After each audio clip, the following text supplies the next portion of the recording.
Good morning, my Real News Media TV family. Thank you so much for tuning in this morning, and I'm wishing for everyone a wonderful and a productive day. Please remember to leave a comment, like, and a share. And in the news this morning for February 6, 2024, Manchester family alleges excessive use of force by police to quell dispute. A family is alleging excessive use of force by the police after the authorities were summoned to intervene in a family dispute in Greenville, Hatfield, Manchester. The incident, which happened Thursday, left a father and his son calling for justice. Christopher Swaby, who said he was physically confronted by 3 officers at his home, had visible bruises and scars on his arm. Recounting the incident, he said his father's broken rear windshield, for which none of his family members could give an account, resulted in him saying if it had been his vehicle, he would burn the house down if he did not get any answers. Christopher, who subsequently left, was called back after 3 lawmen arrived at the home. Them say they hear me threaten my cousin with gun or something. So I say me with gun, see my parents in there. Them did that when they hear me talk. The policeman say shut up your effing mouth, boy. I'm to either to take police for. So I say no boss, me not take no police in either. So he say me go lock me up. I say what you go lock me up for? He say what you answer to police, boy? Then them pull the door. Start thump me up in my face.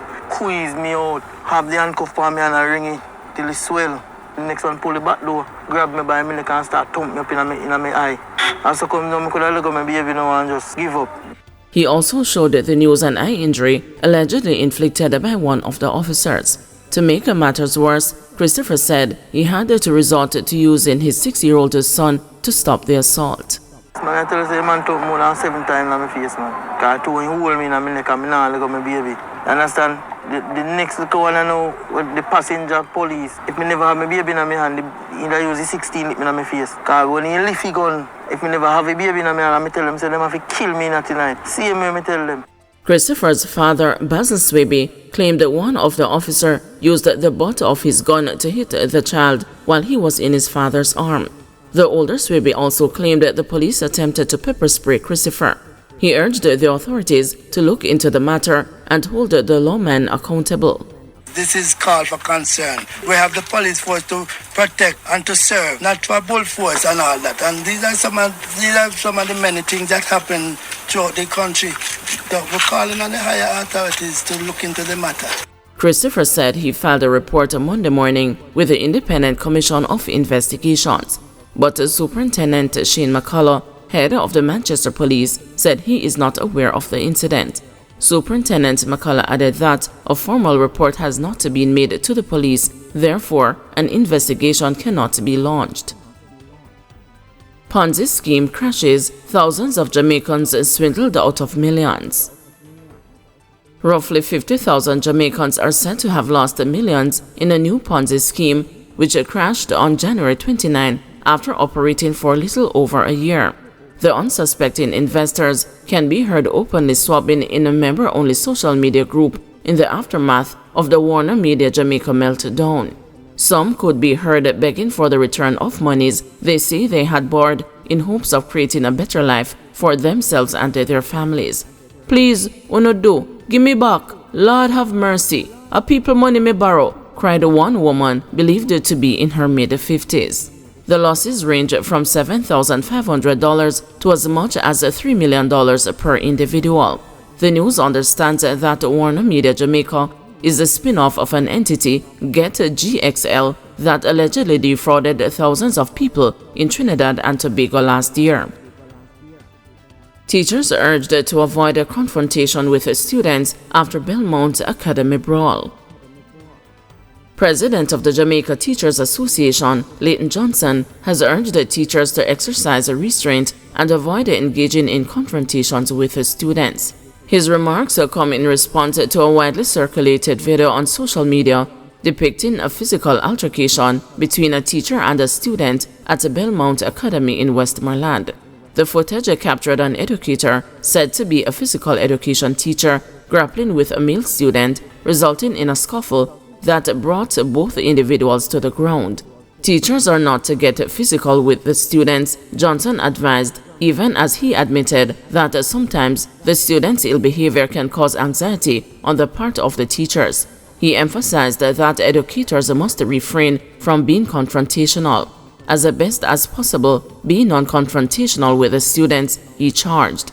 He instead encouraged educators to utilize other ways of diffusing tensions as they arise, adding that teachers should endeavor to remain professional in all circumstances. Our members are going to be the ones who are exposed to these kinds of behavior, so we want them to be prepared as best as possible to equip themselves with additional ways to assist the students in utilizing the conflict resolution strategies, he said. While not disputing that disagreement will happen, Johnson urged the students to deal with their conflicts in a kind manner. As a society and as an association, we always and will continue to encourage our students to deal with and treat their differences amicably. Of course, disagreements will come, but we are encouraging all to utilize the necessary and relevant conflict resolution techniques that are being used in schools, he stressed, while noting confidently that the schools have been promoting conflict resolution.